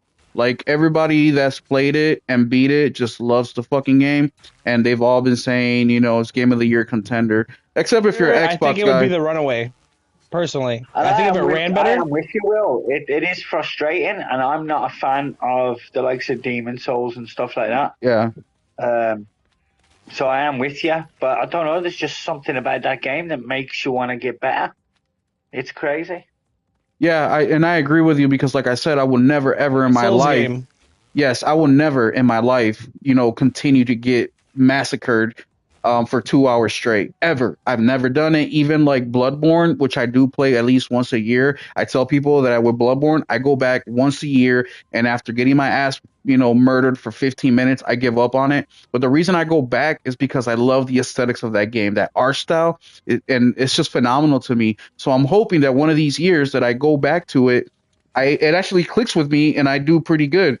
I know that that may not happen, but Wukong is similar to that, where I love so much about it that I put up with getting killed for 2 hours to try to, play the game. Now, the physical aspect of it is another thing that really pissed me off about the game. They were just so uncertain about the physical aspect of it, and that's the way that I would have preferred to buy the game. And now that it's getting a uh, physicals coming out, I'm gonna be buying that again for the second time when it's on a huge discount. But Nelson, any games this year? Let's say there's no more games being that are gonna come out for the rest of the year. I know that's impossible because we have went over the list. But if let's say there Yeah, it's wasn't, ridiculous. what games would you nominate for the game of the year, or if you have a game of the year for you personally already? Wukong would probably be the front runner. But I gotta finish it before I put a stamp on that. But my top 6 would probably be Space Marine 2, Helldivers 2, um, Great game. Final Fantasy 7 Rebirth. Um, let's see, how many have I said? We need 6, right? So I didn't play Metaphor, so that's out. Space Marine 2. Turn-based, man. I hate turn-based games. Yeah, me too. But what about that 33 or what's it called? 33 Nope, don't Expedition care that how comes out good it next year. looks. Yeah, Don't care how good it looks. It's nah. Turn-based, no thank you. you're completely off. See, with the Expedition 33, I'm the same way with turn based. I'm like, fuck that. Turn based Souls games. And shout out to Josh. Josh says he can beat Bloodborne every year. Shout out to Josh for recommending me Doki Doki Josh is an Literature animal, Club. though. Yeah, well, I mean, he's good at video games. We're not. Um, Josh recommended to me Doki Doki Literature Club, and I just beat it yesterday, and I really, really enjoyed it. That's another game that I would have been like, "You're fucking crazy. I'm not playing that shit." It's a graphic novel game. I mean, that's exactly what it is. And I went outside my comfort zone. I played it, and I actually like it. I mean, I'm not gonna say it's better than like Horizon or anything, but it opened up my eyes to that genre of game. Just like I say on the podcast all the time, not just on the podcast. Look for reasons to play a game. Stop looking for reasons to not play a game. But Expedition 33, I hate turn-based games, but the visuals in that game look amazing to me. The voice acting look amazing to me. So I am willing to try it for those specific reasons, even though I hate turn-based games. That's just another example of I'm looking for reasons to play a game, not reasons to not play a game. I'm sorry, Nelson, to cut you off. I did a Nelson there. You gave me Wukong, you gave me Helldivers, Space Marine. What was the other one? Rebirth. Rebirth. That's 4. I'm trying to think. Silent Hill might make it, and I haven't played that yet, but that's Dude, you need to that's play that. possible. I'm not playing it until I get my pro. Play it now. We'll screen. We'll. What do you call that? Those are my top 4 from now. I'll easily come up with 2 more. I just don't want to slip any other games in there and be like, oh, it should have been this or that or whatever. We'll do game share right now. Let's go. Let's play it. What? Silent Hill. No. Never want to play games with me, dude. I'm tired of that shit. It's a single player game. What the hell are you talking about? We'll play All Dead right. Island after this or something. Okay. I got the other expansion pack. Oh, nice. So yes, of my game of the year. Oh man, it's hard for me, bro. I play a lot of fucking games, but I'll tell you what, Silent Hill was so good to me that I did a fucking Stellar review. Blade too. Oh, Stellar Blade. Silent Hill was so good that I made a damn review. Guys, I'm not a review guy. I don't make reviews. I don't even have the vocabulary for reviews. I mean, I barely speak fucking English, let alone putting my thoughts together. But that game was so good to me that I actually got a pen and paper, like how they did back in the day, and I wrote my thoughts down and did a fucking review on YouTube. So if you haven't seen my fucking review, go check it out. I am so proud of that thing, but that's how much that game motivated me. It was such an awesome game. I would give it game of the year, except for the fact that Helldivers exists, Space Marine exists. Those are the only other 2 games. Stellar Blade exists. I wouldn't give it game of the year. At the time Stellar Blade came out, I would have gave it game of the year. But with so many fucking games this year that are really, really good, it's hard to make that decision. Thankfully, I don't. And the last thing I want to talk about with you guys is I know we don't give a fuck about this shit, but earlier we talked a little bit about Nintendo and, how they're suing Pal World and how Nintendo sues your fucking mom if they could. Did you guys see the rumor? Now, this is based on the leaks that came out from the people that make Pokemon. That Nintendo might be announcing something in regards to the Switch this week. Have you guys seen that? I vaguely read over something about it. Yeah. Do you guys think that Nintendo will announce something this year about the Switch too, or you think they'll save it for next year? That's an excellent question because they don't really need a big wind up for Switch. They just got to drop a date, and that's a wrap. By the way, this will be my last Nintendo product that I buy. After that, it's on my kids. They'll be old enough to take care of that shit themselves. Get a job. The rumors are that it'll be released by March. Isn't that right? Yeah. Well, yeah. Well, That's what I've been hearing. Yeah. Yeah, first quarter. Well, it definitely makes sense for them to start talking about it now and doing the run up. Yeah, I think so too. I mean, I think they should start announcing it. I don't know if they'll see. My dilemma is holiday season being here, so if they're gonna announce it, they're gonna announce it like soon, like within the next couple weeks, because then I think they want to focus more on the holidays and Black Friday sales and stuff like I that, and think they not. do it after the holidays because they don't want somebody looking at not buying software or hardware around Black Friday. I think they would do it like at the Game Awards or something, or early Yeah, they might even January. do some heavy They discounts don't. on You don't want bundles to to. You try don't and want get to rid cut of. your nuts off right before the holiday season. You know what I mean? Yeah, no, of course not. But I think that they've sold so many Switches. I don't think that the news will be The a sales are deterrent. starting to They're drop still off now, aren't selling. they? They're making enough profit off of them that I I'm mean, I bet you the Switch they're making $100 a shot off of. think Like of they no, probably they're make as making much money more. off of hardware. No, they're making Yeah, they're more than making a that. lot. Imagine if they did a Black Friday deal this year for fucking $99 for the Switch, the not the one that you can dock, but the Switch Lite, and then like one forty They could nine just ninety throw an nine. old game in there and they would sell them off the chain, and those are probably only costing them $100 to make. I mean, that's what they do technically. They come out with the Mario Kart They bundle every probably make more fucking off Black Friday. they probably make more off of hardware than software these days because the fucking margins are so huge. They never Yeah, took a loss Mario Kart is still or fire drop though. prices. yeah, absolutely. Shout out, thank you, Henry. I appreciate it. Yeah, I just hit 90 right during the podcast. Thank you, Josh, for Game Freak. That was the name of the company that got the leaks. But yeah, man, I mean, the Switch is such a fucking low power freaking piece of hardware, and it's just real rich when Nintendo fans love talking shit about PlayStation and shit, even Xbox and their hardware. When it's like, bro, your hardware, like, Oh, you're gonna pay $700 for a console? It's like, bro, you're yeah, paying $300 for a 20-year-old calculator. exactly, exactly. It's like, bro, you should be talking the least about the Pro and how much the fucking Pro costs. Like, My everybody knows PS3 can outdo your fucking handheld. It's exactly. two generations. Like everybody knows I'm not gonna get the Pro. Everybody knows my what do you call it? My complaints with the Pro. And but even What's your complaints with the Pro?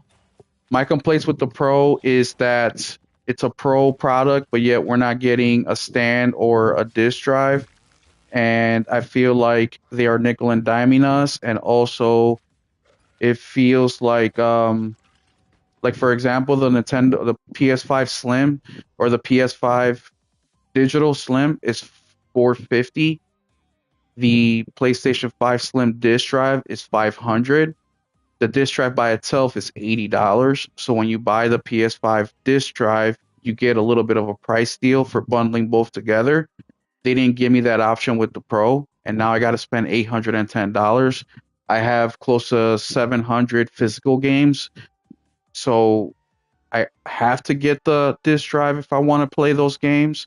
And the percentages just came out that over 82% of PlayStation owners have a disk drive. So I just felt like they're nickel and diming me, and I wish they would have done this no disk drive right off the bat this gen, so I would have just had a disk drive to alternate throughout the yeah, generation and yeah. generations. I'm But not complaining that the disk drive is detachable. I actually like that idea way more. But yeah, it's just that it's I and wish they would have also thought of I this mean, earlier. all valid points, man. It's just I wasn't sure what it was. That's why I asked, no, just no, because I you're didn't good. know. You're good, bro. But And yeah, another man. I mean, as a physical owner, you've definitely got some points there, man. I'll be honest, I'm a power whore, man. I just want the extra power. I yeah, like the ray tracing shit, man. yeah. Oh well, another thing too, because I promote a lot that I like playing my games in quality mode, and I play quality mode about 30% of the time, and that 30% of the time is it's not a lot, but I say that I play it because on a lot of games the difference in fidelity to the frames that you get to me to my eyes don't seem like that big of a deal. And with PlayStation first party games, I can still pick between 30, 40, 60. So to justify an additional $300 expense to what I can already do, except the ray tracing and the pisser or the PSSR, to me it's not worth it. So another question Yeah, that but I now you're gonna asked, be able to play those 30 and 40 settings at 60 though. see No, that the is it difference worth it of to you? no, it's not, and that's the thing. It's For not me, it worth is. $300 for that difference. It's just not. And I asked the question because people attack me for that, because then they Oh, I'll said, never attack you for your opinion, bro. Fuck no, nah, fuck that. oh, bro. I disagree with you. I personally think it's worth the price, especially More after than worth. shopping around for Yeah. some laptops for my I was kids for really, yeah, Christmas. I was really disappointed with the PS4 Pro. Like, I wish they would have been like the Xbox One X. It was 500. I wish the Pro would have been 600 because I know I would have gotten a lot more out of it. Well, If I'm gonna it's spend money, like, what's another $100 to? You know what I mean? I I don't want it to be that marginal, well, but I'm Hero. also willing to pay for what I get too. Hero So says I'm an activist. It's not that I'm an activist, Hero. It's like, for example, when I said I don't want the pro, people said that I'm not an enthusiast, right? And I made the video of I'm not an and he took that enthusiast. personally. I did. I did take that personally because, like I have right now, I'm looking at them. I still haven't put them away. I got one, two, three, four, five, six. I got 8 different colors for the plates for the PS5. I have every single piece of hardware that PlayStation has dropped this generation, except for the Pro and a disk drive, which I will be getting a disk drive because I just got the 30th anniversary PlayStation Slim. So I will be getting a disk drive for that. But that's it. I own everything else. I own every special edition controller that I can get. The ones that I don't have is because I couldn't get them, not for lack of trying. I buy almost all, yeah, actually all PlayStation games except for Concord day one, pre-ordered, Steam or the Portal. I mean, I own absolutely everything. So how am I not an enthusiast just because I don't want the Pro?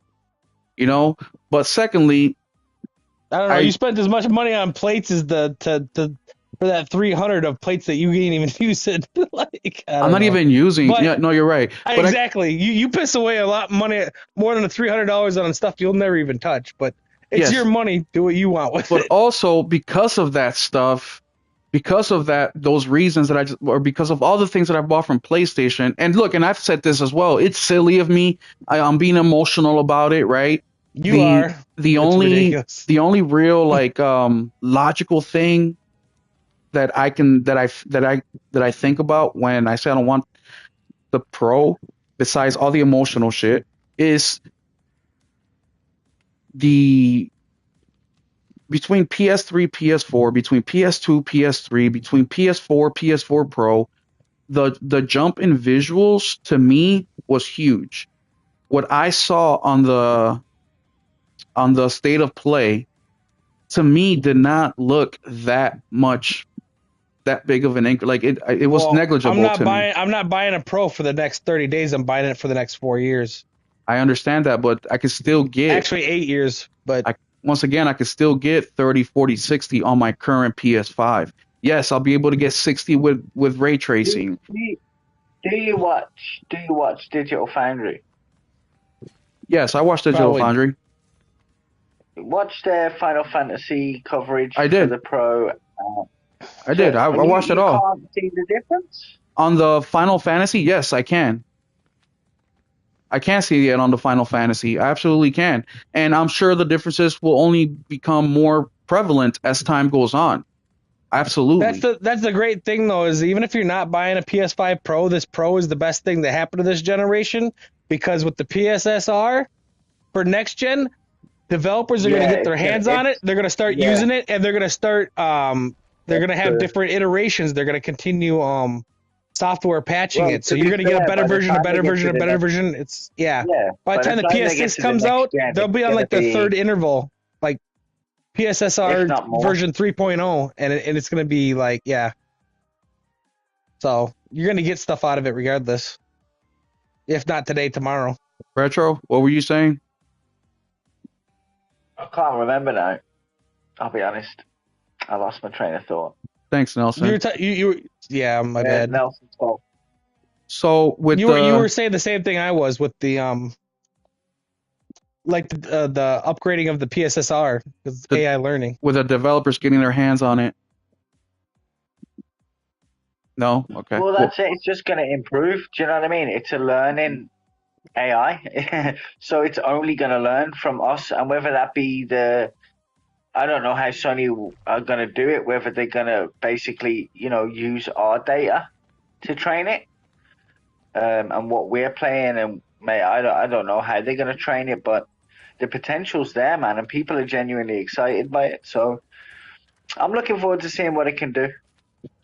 yeah. I mean, I've like I've said, I'm not saying I'm never ever gonna get a pro because I can wake up tomorrow feeling different and I'll get it, right?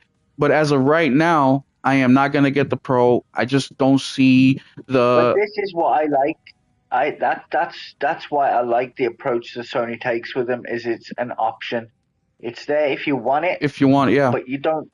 Yeah, you don't need it. It's No, not a requirement to enjoy their games or anything else that comes No, out. the reason I like to get it is it's like I would have if I say I bought it next year. It's like, man, I could have used this for. I save a whopping $50, and I could have played this game.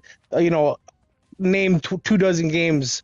I could have played it better. You know what I mean? And I have one less year with it. You know what I mean? Was it worth $50 to me? No.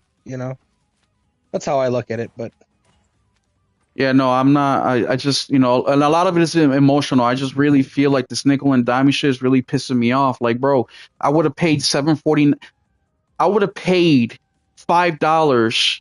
I would have paid $100 for the Pro if it came with a disk drive and a stand. I just feel like it's a pro fucking product. Then give me pro fuck like, bro. We've been getting stands and fucking disk drives our whole fucking lives. Why couldn't you do that? And the whole thing with that is, I just want to feel like as a returning customer, I'm getting a little bit something. That's why I say if it was $800 for the disk drive, I would get it. But the fact that they're charging me full retail for the fucking disk drive, full retail for the disc for the stand, even though it's a cheap piece of plastic that I can get on Amazon for $2, right?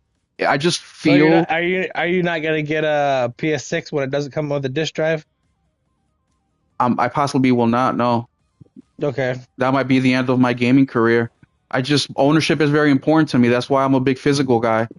Well, why don't you just take the disc? Well, wait, that's right. You don't have Yes, I a did. disc drive. Josh, I did buy a 30th anniversary PS5 because it's a 30th anniversary. That's it. I probably won't even open that thing. They'll probably just sit on my stand. So then in 5 years, I can sell it for $4,000. That's the real reason I got it.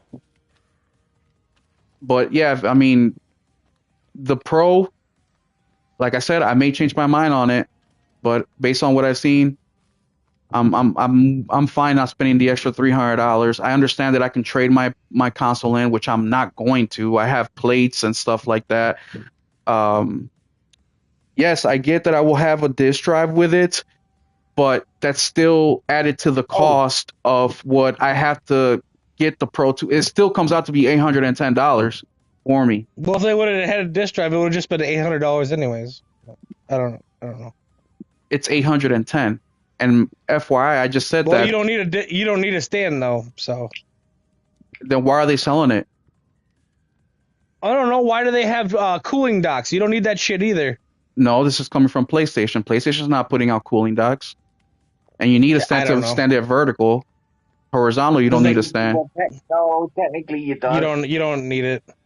I Technically you understand you don't. technically you don't. I get that, but they still put it out there. No, no, here I'm in agreement with you.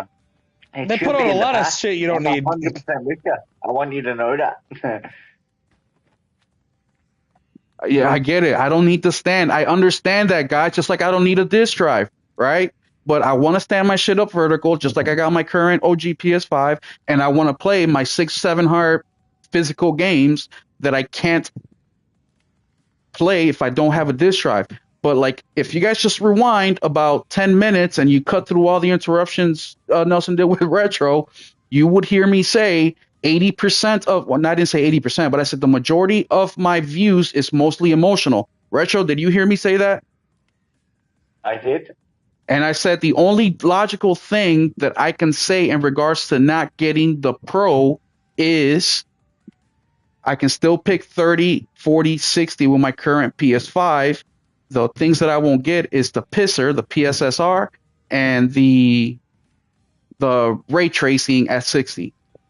Those are the two things I will not get for sure, or three things that I will not be able to get on my current PS5, which that $300 difference to me is not worth it. As of now, like I mentioned before, this can change. I can change my mind and just buy a Pro. I can do that.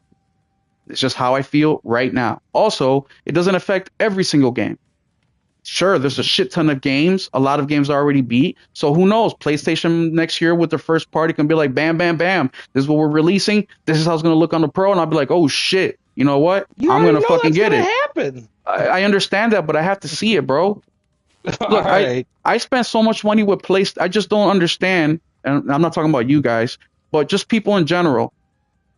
I buy everything from PlayStation, but for the Pro, it's a fucking problem. Shit. Well, to you, it's nonsense, right? Just like to you, fucking Doki Doki Literature Club is nonsense. But to me, it was a good game. No, to Josh, it's a good game. You wouldn't play it because I couldn't see you playing that. Well, I did, Nelson. I did, to prove you fucking wrong. I fucking sat there for 7 hours reading. Exactly. I know you wouldn't have finished that if I wouldn't have said nothing. Fucking trying to pick out a girlfriend and who to write a poem to. I fucking did that, okay? Don't take that away from me. But let me see. Anybody else in the chat that wants to beat on me for not getting a fucking Pro? I mean, I wasn't beating on you. I was just asking because it's a good topic to talk about, man. Yeah. No, bro. Honestly, a majority of it is I'm just butthurt about it. You know, I'm like, damn, I buy everything from you guys and you can even give me a free fucking stand. And on top of that, it's the most expensive console in history. It's like, what the fuck? I was shocked. I got a refund on test drive, man. I can't believe they actually give it to me. Oh, perfect. Yes, Retro. Bro, dude, I literally brought you up. That's what I remember when I talked about that. So, Retro, check this out. I bought a fucking game, and it's very, the frames are kind of fucked up, whatever. I tried to get a refund, and they told me I got to contact the developer to get it fixed. I didn't get a refund. I played the game for like 30 minutes and I told them, well, how can I know that it has frame issues if I didn't play the fucking game? And I thought about you because you got a refund on test drive. How did you do it? Basically arguing back, telling them that it was them that sold it to me. So it's them that I have to come back to. And also proof. So I proved that the servers were broken because that was my main complaint, was the servers weren't working right. And the season pass that they gave us wasn't what they actually sold us. So a couple of pictures of that. And then they had no choice really. But they're notorious for trying to turn you away. It is. It's effort, man. They're really bad with it, man. But technically, anything you play for less than 2 hours should be returnable. Bro, I played it for like 20 minutes. And dude, I just keep on it then, bro. That's why I never people pre-order months in advance unless it's a developer I really, really trust. I don't pre-order until like an hour before the game comes out. I didn't pre-order it. I bought this shit when it came out. I didn't pre-order that fucking game. I will never pre-order a game digitally because you can always get it digitally. The only reason to pre-order a digital game is to get perks, right? But Retro, that's it. That's the only thing. I was trying to explain to them, like, you know what you said.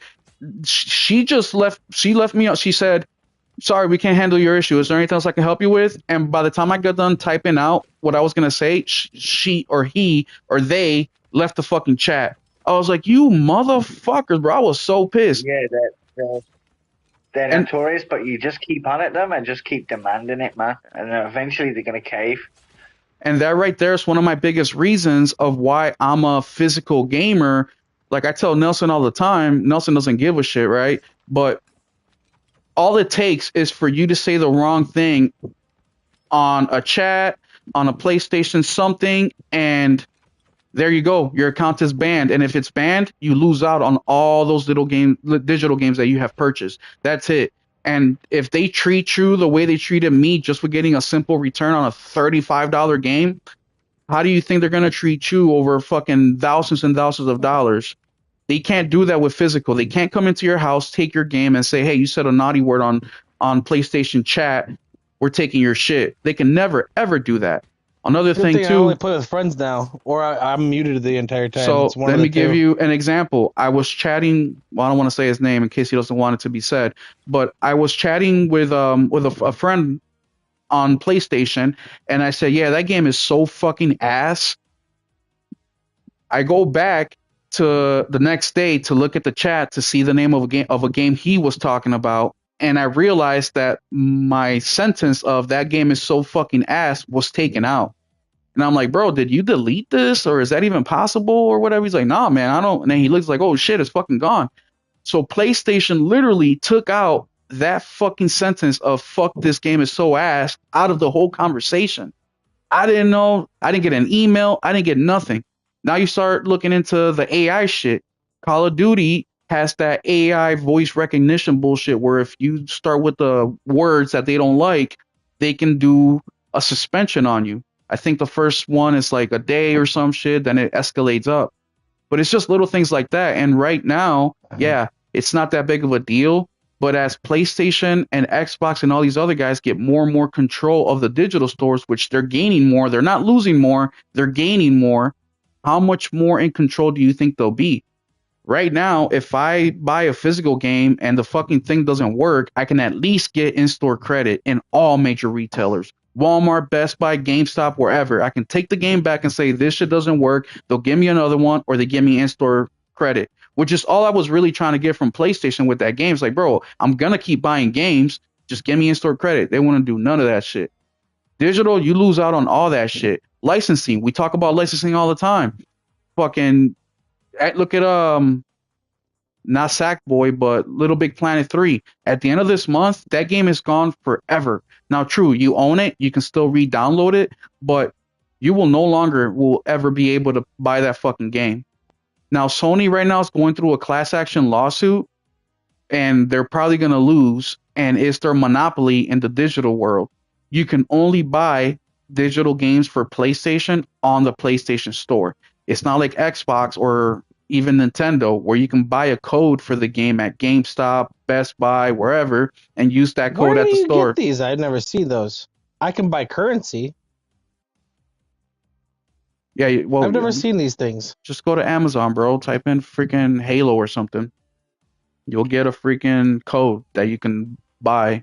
Yeah, the game shops used to have walls of them, man. Yes. Yes. Little cards with the Yes. games on them. Yeah. Yeah, if I remember though, at Black Friday, go to Black Friday, they have the cards instead of the game, and then you have the option of getting Yeah, the yeah, digital game or whatever. Yeah, but yeah, dude. yeah. So it's just like little shit like that, man, and that's why I say that if PS6 is all digital, no disk drive, it may be I might not get it because ownership is way more important to me than actual playing the game. And Nelson asked me why you keep buying all these fucking games. Is because I know that day may be coming. Now I'm saying this now, right? I don't know what I'm gonna be feeling or thinking when the time comes. I may just buy a digital console. Right now, my way of thinking when I buy a digital game, because I still get them, right? You get games for real cheap, $3, $4, $5 or pounds. And the way that I see it is just like I go to the casino. I go to the casino So knowing I know what a dollar is. of I was just trying to be cool because you're from over there, the pound. But like I go to the casino and I know that I'm gonna spend this money. If I take $100, that money is gone. I know I'm never gonna get it back, right? So it's my price for enjoyment. That's how I view digital games. I view digital games as soon as I buy this, that money is gone. They can take the game away later, and I'm not gonna care because that's the risk that I'm taking when I do buy a digital game. I don't have to worry about that with physical. Now people say, well, DRM and all that shit. True, DRM does exist, but on PlayStation, over 90% of the games are actually on the disc itself. The only things that you miss out on are those patches, that day one patch or those updates that time goes on, right? You cannot get those if you have no internet connection later on. But that's with anything. But all games, including, even though I'm not a huge fan of Final Fantasy Rebirth, I appreciate them so fucking much because they did two discs to get the damn game on there, physical. And those are just little nuances that are important to me. and the reasons why I like physical versus digital, why I won't purchase the PS5 Pro as of now. It's just those little quirks, those little things that are unique to me. Now, there's a lot of people just like me. I know Hero thinks very similarly to me when it comes to the physical aspect of things. He's getting a PS5 Pro. He's gonna get a PS6 digital if it comes down to that. But yeah. So there you go, Retro. That's how I feel about it. I know that you are completely opposite of me, and you and Nelson are both digital guys. But that's how I treat video games. I just want something to be mine. I don't want to fucking buy something that gets taken away from me. Like Stellar Blade demo got taken away when they released it earlier than they should have. That was scary when they just went into your shit and deleted it.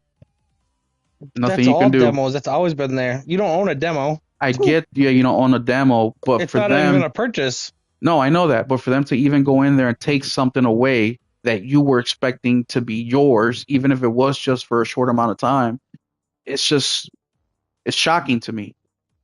I just don't understand how you don't think that's shocking to you. It's not. It's always been that way.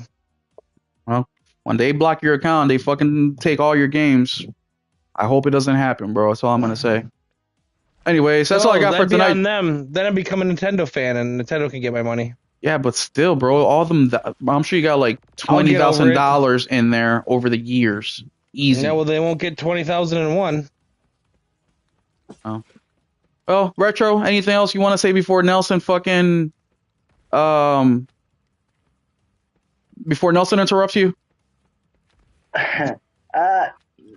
No, I mean I can't really fault your reasons, man. I mean it's an individual thing. You know what I mean? It's got to make sense to you, and if it doesn't, then more power to you, man. You know what I mean? Stick to your guns. No, and I feel the same way about the guys that do want it. And you know what? The one thing that I learned about this whole pro fucking talk, the real thing that I learned from it all is how fake people fucking are.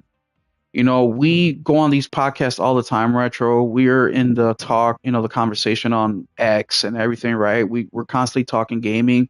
And I don't know about you, but I've heard so many times, oh yeah, you do what you do, whatever floats your boat. You know what I'm saying? It's your money. You do what you do. Different opinions are welcome, right? It'd be a boring world if we all thought the same thing. But as soon as I said I wasn't, as soon as I said I wasn't getting the pro, dude, I got attacked. I got attacked on Discord, on DMs, on X. I got attacked on so much shit because now I hope you told them all to go and suck your dick. I swear, I hope you did. Oh, I told a that would be few. my response. I just choke on it, dickheads. I don't care. I told a You know few. what I mean? Like you're entitled to your opinion. Just I can disagree, but see all this bullshit, fucking silly stuff like death threats and all the rest of it, man. That's bullshit. We can have a conversation. We can certainly have a conversation, and we can agree to disagree. But acting like that, just dickheads, man. Yeah, dickheads. It was insane. Sensitive dickheads. That's the problem. Overly sensitive. I mean, I'm one of the biggest PlayStation fans in the world, but I'm not gonna hate on you just because you don't like something they do or you don't fancy something they're bringing out. Yeah, it's the same with the VR. VR's not for everyone. I fucking love VR, man. Me too. But it's not for everyone, man. Mm-hmm. Do you know what I mean? And I can understand that. Easy. So when people are like, "No, I don't like VR," I'm like, "Well, that's your choice." Yeah. No, it just blew my mind, I bro. would tell them all, put them all in one group message, and just tell them all to eat a fat one. Yeah, it blew my mind, especially because like I can technically say, well, you like the pro, you're fucking stupid, right? Because I'm thinking the opposite. Yeah. I can say the same shit, but I don't because, like I said, it's your money. You do what you want. You see the value. Great for you. Nelson sees the value, and on top of that, I'm actually excited for my friends to get their fucking pro. Like I'm waiting on RPG to fucking do an unboxing video. I'm waiting for Nelson to tell me how well it is, how good it works. I'm doing an unboxing video. I took the whole fucking day off. There you go. I'm looking forward to this shit. Even though I don't want it, doesn't mean I'm not excited for my friends who do want it to get it. Bro, every day when I'm at work, I go over to the calendar and I'm like, blah, blah, blah, blah. And I'll go up to my lead and be like, 13 days to the pro, bitch. Yeah. You know what I mean? Like, I'm excited for that shit to happen. And look, I want to change my mind. What, you think that I don't have FOMO? You think that I'm not sitting here fucking looking at all my friends for getting a pro and seeing their excitement and thinking of my own excitement when I got my PS5?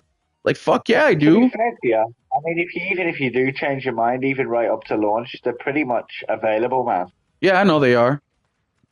So Oh, it's not like it's not no, like if you do suddenly want one that they're not going to be available. You know what I mean? yeah, yeah. No, dude, I'm on the store every single day. Every single day, I'm on the PlayStation Store, Amazon. I'm on all these stores because I'm constantly looking for physical deals. I buy a shit ton of games. I have a series on my channel called Mail Call, which is basically games that I buy. I open them up in front of the camera and I show you guys Uh-huh. what I just purchased, and I tell you how much I paid for them. So like my collection is huge, but what people don't understand about that is that a lot of them I paid $10, $15, 20, cheap. But yeah, man. But either way, it was so awesome to have you, man. I'm sorry Nelson fucking interrupted you all the time, man. I'll So I'm used to him now. Like, I'll write him up. I'll give him a suspension. I think you So should sack him personally, but just that's just sack. me. He plays Gran Turismo with me. He's used to it. I do it all the time. Yeah. Because But I yeah, never shut my hole, like my wife says. it's awesome that you are available during this time of night, man, because of our time difference. And like I was able to get Wooly here when the state of play came, and only for a little bit because it was late for him. But it's hard to get. I would love to get some of my Australian buddies in here as well, but the time difference. So what me and Nelson decided to do Yeah, with it's this, hard to pin them upside down fuckers down, isn't it? yeah, oh yeah, There's um, a few. We have a few like Ola in the chat there, and D and Folky. yeah. Yeah, it's hard to pin them boys down sometimes. And Falky, I love Falky, man. Dude is just a freaking genius in my mind. Like he just knows his shit with numbers and financial shit. Like when we had him on the podcast, on Thrifty's podcast last, like we were just talking about gaming, and he was like, "Oh, dude, I appreciate it because generally when I'm on a podcast, I just want to talk numbers." And I'm like, "Yeah, fuck. I mean, numbers are cool to talk about and shit because we Oh can kind shit. of, predict a little bit of what's gonna happen and shit like that. But man, it's all about the fucking games. Nothing ever changes either. Nobody's buying an Xbox, No, and no, yeah, it's all nobody's the gonna buy same. an Xbox. Fucking cares You know about We've what I been that. mean? doing a lot of recordings. Me, Doom, and Folky. There's a lot of recordings that's going to be coming out soon. Hopefully, I think he's planning because we're going to relaunch the channel next year. Oh, nice. So we've been doing recordings. So yeah, there'll be a lot of Folky content soon. Fuck yeah. Fuck yeah. I haven't asked him to be on the show yet just because we're only on, what is this, fourth episode, Nelson, or fifth episode? Something like that. So I haven't asked He's him. always down for it. If you can Oh, I make it, know. he can be quite flexible with his timing, just depending on work and stuff. But he does love talking. He's very knowledgeable, and he's really happy to share that with people that genuinely want to listen and learn. He's Hey, taught that's me how so Yeah. much. Yeah. I DM him sometimes, and I'm like, "Wait, how much has Activision lost this year?" And he'll come up with the whole spreadsheet of how much they've lost. So, Yeah, Yep. dude. He's so passionate. He's so detail orientated. well, But he that's his owns field, stock man. and He stuff deals too, with so that he shit. knows all about that. Yep, He deals knows with everything all of that's that on a happening in daily. the basically in the trade world. Yeah, he's awesome. So, I haven't asked him yet, but He is I'm going to. And he told me I can 100%. just. He's going to be up for it. Yeah, yeah. No, he's such an awesome dude. You too, bro. I mean, I met you at Doom. I mean, you're just fucking a cool dude, funny dude. Who else have I met over there? I met a few guys, but no, I appreciate you for coming through, bro. Like I said, it's only our fourth or fifth one. I also have another one on Tuesdays with me, Henry, and RPG, and it's called the Just Playing live stream where we literally pick a co-op game and we just play. And we stream it, we talk shit, we bullshit, and that's what we do for 2 hours. That's Tuesday nights. So if you are ever down for that, let me know, man. We will get you on there and we'll just play games. Literally, last week we played Helldivers. Um, this week we're doing a poll to see what people want to see us play. On the poll we have Black Ops, Helldivers, Dead Island 2, and another fucking game. I forgot the name of it. But either way, thank you, man. I appreciate you. Nelson, anything you want to tell the people before we head out of here?